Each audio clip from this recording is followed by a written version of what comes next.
ही चला चल रही, यूं ही चला चल रही, कितनी हसीन है ये दुनिया। फूल सारे झमेले देख फूलों के मेले, बड़ी रंगीन है ये दुनिया। दुम दुम दाना रत दुम दाना दुम दुम दाना रत दुम दाना दुम दुम दाना रत दुम दाना भैया। 4, 5 ऐसे गिनती 1 से शुरू करोगे, उसी को आप नेचुरल नंबर यानी प्राकृत संख्या जो प्रकृति में आपको दिए हैं गिनती के रूप में। ठीक है, तो सबसे पहले क्या है, जैसे नॉर्मल जो हम लोग गिनती गिनते हैं तो वो किसमें होगी, प्राकृत। और प्राकृत को इंग्लिश में भी क्या बोलते हैं, नेचुरल नंबर। तो इसलिए प्राकृत की इंग्लिश क्या होगी, नेचुरल नंबर। हम लोग हिंदी के साथ इंग्लिश भी समझते हैं। इसमें पूरा संख्या पद्धति का मतलब संख्या नंबर का पूरा सिस्टम, कैसे कैसे हम लोगों ने कहाँ डिवाइड कर रखा है वो है। पढ़ लो इसको। 1 2 3 4 5 6 7 8 इन्हीं सब नंबरों को जो आगे चलते चले जाते हैं 1 से पूर्ण संख्या। किसका डालें, पूर्ण संख्या। अब पूर्ण संख्याएं में ऐसे समझ लो कि पूर्ण में अड़ा है तो अड़ा 0 दिखता है, नहीं दिखता है? Yes ma'am. तो इसमें अड़ा है तो इसमें 0 आएगा ही आएगा।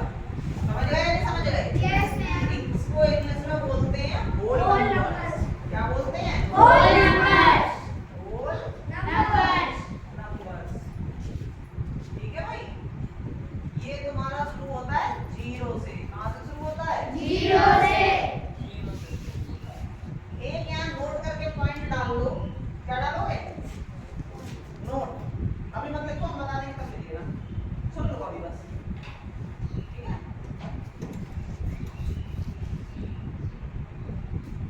नोट करके लिख लो। नोट में क्या लिखोगे, पहला पॉइंट है नोट में, सभी प्राकृत संख्याएं पूर्ण संख्याएं होती हैं। सभी प्राकृत संख्याएं पूर्ण संख्याएं खिड़की बोल दो बेटा, होती है। लेकिन दूसरा पॉइंट क्या है, सभी पूर्ण संख्याएं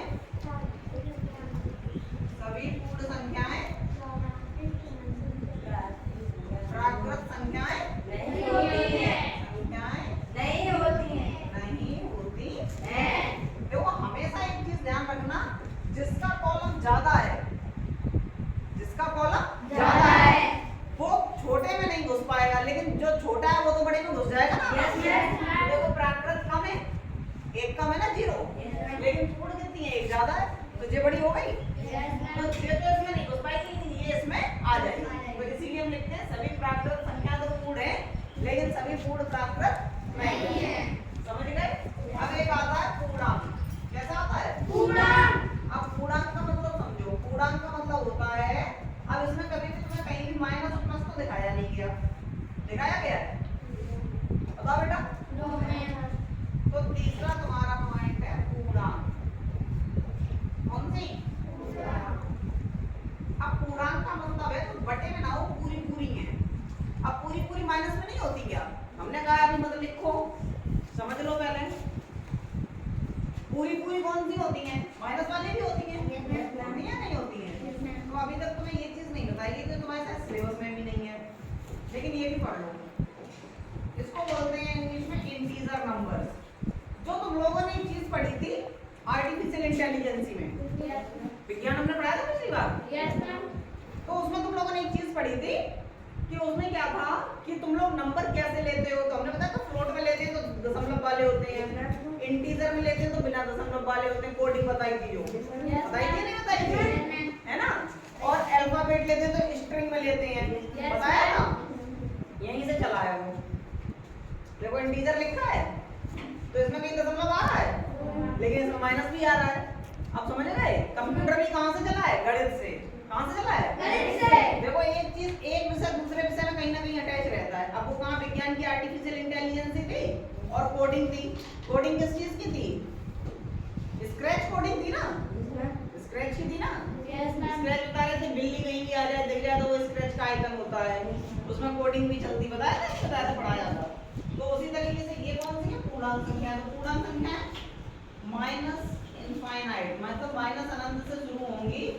मान लो -3, -2, -1 0 फिर क्या आएगा 1 2 3 जैसे कहाँ तक प्लस के इनफाइनाइट तक। इसको इनफाइनाइट बोल दो चाहे अनंत बोल दो, कोई कोई इन्फिनिटी भी बोलता है, ठीक है। अनंत बोलो तुम लोग, अभी क्या बोलो अनंत। हिंदी सीख लो अच्छे से तब अंग्रेजी में जाओ। तो ये समझ में आ गई। पूर्णांक संख्याएं कौन सी है जिसमें माइनस भी आ जाए, और पूर्ण संख्याएं कौन सी है जिसमें 0 आ जाए, और प्राकृत संख्याएं कौन सी जो 1 से शुरू हो। समझ गए। तो नीचे देखो चल रहे हैं तो बढ़ ही रहे हैं, बढ़ गए ना। ऊपर क्या था, सिर्फ 1 से लेकर शुरू थे, फिर 0 आ गया, फिर माइनस भी आ गए। तो ऐसे ध्यान भी बना रहेगा। अब बस क्रम से ध्यान रखो, पहले कौन सी है प्राकृत, फिर कौन सी है फिर कौन सी है। अब ये वाला तुम लोग नोट कर लो, ठीक है। उसमें अगर कुछ समझ में नहीं आ रहा बाहर भी आता नहीं सकते, क्यों? क्योंकि खुद को तो ऊपर आपने लिख तो दिया 1, तो आप उसको डबल बार क्यों लेकर आते? तो मतलब यहाँ पर ये खांचा खाली होने के कारण ये नंबर एक स्पेशल नंबर है जिसको आप यूनिक नंबर कहते हो। इसको क्या कहते देखो, अभी हमने बताया ना, यूनिक संख्या। एक जो है वो यूनिक अभाज्य है ना, संख्या अभाज्य है, ऐसा हो गया यूनिक नंबर। इसके अलावा कोई इसका दूसरा फैक्टर नहीं है।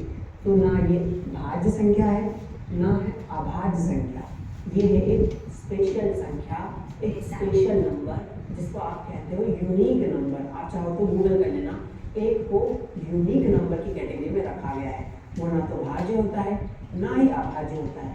ये वो कहते हैं ना हुकुम का इक्का, ये वो इक्का है, पहला नंबर यूनिक नंबर है, ठीक है। तो चलिए अब बढ़ते हैं हम आगे और नंबर्स की तरफ। दोस्तों आप बात करते हैं परिमेय संख्या यानी कि रेशनल नंबर्स। और ये वाले नोट कर लो पहले, सब संख्याएं में सब संख्याएं इन लोगों ने तुमने नहीं किए होंगे ना, नहीं तुम लोग वो लिखो जो हम लिखा रहे हैं।